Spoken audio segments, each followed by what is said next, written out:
last night about a nuisance property in Meade has many of you asking tonight what can be done to get rid of those properties.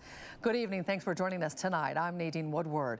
Well, the property that we showed you really was a worst case scenario. Squatters and stray animals living in a junkyard of filth. But other homes and lots around the area also causing big headaches for neighbors. And KXLY4's Grace Ditzler working for you with what people can do. Grace? Nadine, when there's a property that's a nuisance, the last thing neighbors want is to have to wait around for the neighbors to leave and the property to get cleaned up. But Scope tells us this process can take a long time. We've all had neighbors we don't like, but most people don't have to deal with a property like this. It's a huge health hazard, you know. You don't know what's going on over there. This neighbor lives next to a 6-parcel land in Meade filled with squatters, garbage, and stray animals. The property has a history of drug crimes.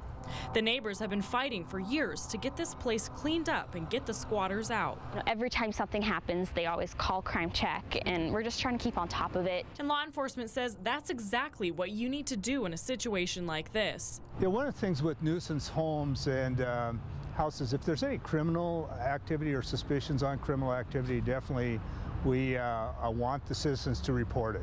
When a piece of property fits the definition of a public nuisance, you'll usually see loud noises, violence, open use or exchanges of drugs, vandalism, animals, garbage, and/or junk vehicles. The Sheriff's Scope program takes in reports about these properties. They say anytime you witness something suspicious, call Crime Check or 911.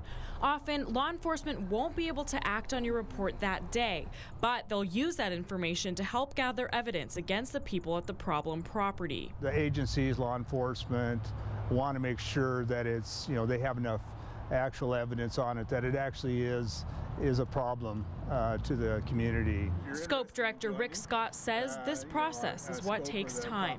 If you have a property like this near you, the best thing to do is come together with your neighbors and tackle the problem as a team. We actually have a neighborhood watch now. It was just recently established.